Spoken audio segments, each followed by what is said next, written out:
नमस्कार दोस्तों, मैं हूँ आपकी बबीता जी और आप सुन रहे हैं रात की महफिल, जहाँ कुछ रातें सिर्फ नींद के लिए नहीं होती, कुछ रातें आपकी रूह को छू जाती है। ऐसे हिस्सों में जहाँ ना उंगलियां पहुंचती हैं ना तो जुबान। आज की महफिल एक रहस्यमय कमरे की कहानी है, लेकिन ये कमरा सिर्फ ईंट और प्लास्टर का नहीं है। ये कमरा सांस लेता है, ये आपको छूता है। पीजी की तीसरी मंजिल का वो कमरा जहाँ लड़कियां आती तो हैं, लेकिन वहां ज्यादा देर टिक नहीं पाती। कुछ अधूरा सा हर रात वहां घटता रहता है। आज की कहानी उसी रहस्यमय कमरे की है, जहां एक लड़की अकेली नहीं थी, फिर भी खुद को पूरी तरह खो चुकी थी। तो अब तैयार हो जाइए, क्योंकि ये रात आपको भी छू सकती है। रात का वक्त था, तीसरी मंजिल पर एक लड़की की चीख गूंज रही थी, नहीं, मत छू मुझे प्लीज, कोई है यहाँ, कोई तो है यहाँ। अब फिर सन्नाटा। पीजी आंटी की खामोश आंखें बस यही कहती हैं। उस कमरे में कोई रुकता नहीं, कोई टिकता नहीं, क्योंकि वहां कोई और भी रहता है। मैं एक मिड लेवल मार्केटिंग एग्जीक्यूटिव हूँ। दिल्ली के इस नए शहर में मेरी नई नौकरी थी, नए सपने थे, और अब एक नया कमरा था। पीजी की तीसरी मंजिल का एक अकेला कमरा खाली था। जब मैंने पूछा तो पीजी की बुजुर्ग आंटी ने मुझे ऊपर से नीचे तक देखा और धीरे से पूछा, तुम्हें अकेले रहना पसंद है?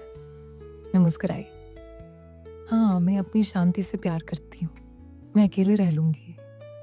उन्होंने चुपचाप चाबी मेरे हाथ में थमा दी, जैसे कोई मौन स्वीकृति हो। कमरा छोटा था, लेकिन उसमें मुझे एक अजीब सा खिंचाव महसूस हुआ। एक पुरानी अलमारी, हल्की पीली दीवारें और खिड़की से दिखता अकेला पीपल का पेड़। पर जैसे ही मैंने बिस्तर पर हाथ रखा, एक हल्की सी सिहरन मेरे बदन में दौड़ गई, जैसे उस गद्दे ने किसी की गर्म सांसें अब भी संजो कर रखी हों।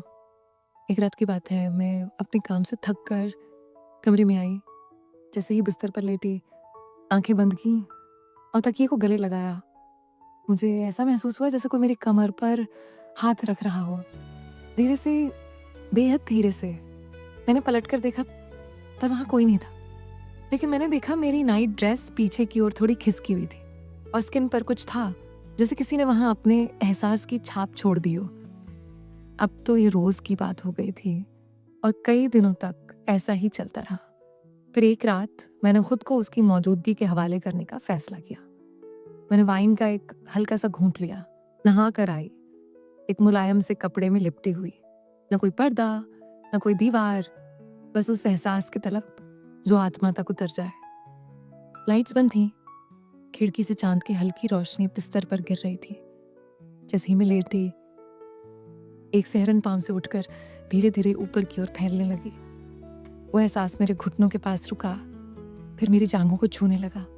मेरे होंठ कांप रहे थे, मेरे शरीर की हर हरकत जैसे उसकी मौजूदगी को महसूस करके खुद ही समर्पित हो रही थी। अब वो मेरी सीमाओं तक आ चुका था और मैंने भी खुद को उसकी रफ्तार पर छोड़ दिया। उसका स्पर्श डरावना नहीं था, वो जानता था कहाँ रुकना है, कहाँ चलाना है। मेरी गर्दन से शुरू होकर उसकी गर्मी अब मेरे कान के पीछे तक पहुंच रही थी। मैंने अपनी गर्दन उसकी ओर मोड़ दी, जैसे कह रही हो, ले ले जो तुझे चाहिए।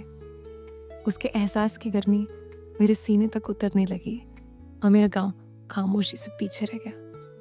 मैंने एक गहरी सांस ली, मेरे होंठों से वो नाम निकला जिसे मैं जानती भी नहीं थी। मेरी उंगलियां अब उसी लय में बहने लगी, जैसे वो मुझे सिखा रहा हो कि खुद को कैसे महसूस किया जाता है।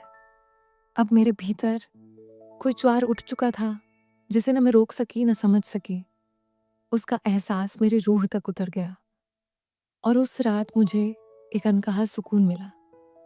एक दिन मुझे अलमारी के पीछे एक डायरी मिली। उसमें लिखा था, हर रात वो आता है, मुझे महसूस करता है जैसे वो मुझे जानता है, वो मुझे पूरी करता है जैसे मैं अधूरी थी। मैं अब उसके बिना जी नहीं सकती, मैं उसे रोकना नहीं चाहती। मैं चाहती हूँ वो मुझे पूरी तरह ले ले। मेरा नाम तन्वी है और मैं अब उसकी हूँ। उस रात मैंने ना दवाई ली ना वाइन, मैं बस उसकी प्रतीक्षा में थी और वो आया। धीरे धीरे वो मेरी सांसों में समाने लगा, जैसे धुआं हवा में घुलता है। मेरे सीने में एक गर्म लहर उठ रही थी, जैसे वो मेरी हर धड़कन को पढ़ रहा हो। मेरी कमर उसकी सांसों से कांप रही थी और फिर वो पूरी तरह मुझ में उतर गया। उसका ना कोई देह था, ना कोई आकार। फिर भी जैसे मेरी हर धड़कन उसी से जुड़ती चली गई। मेरे होंठों से अनजाना नाम निकला, तन्वी। और मैं एक अनदेखे एहसास में समा गई। अब उस कमरे में रहते हुए मुझे 2 महीने हो गए थे। मैं अब खुद को इंसान नहीं समझती। मैं उसकी चुनी हुई हूँ। मेरे बदन पर हर रात उसके चुंबन की छाप होती है। मैं अब किसी और को नहीं चाहती। और फिर एक दिन नीचे से आवाज आई, आंटी, तीसरी मंजिल का कमरा खाली है क्या? पीछे आंटी ने मुस्कुराकर ऊपर देखा और वो कमरा फिर से मुस्कुरा दिया।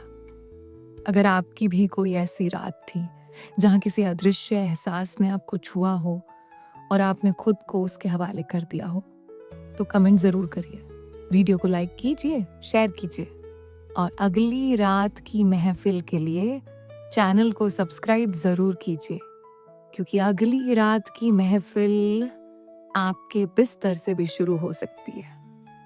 शुभ रात्रि दोस्तों।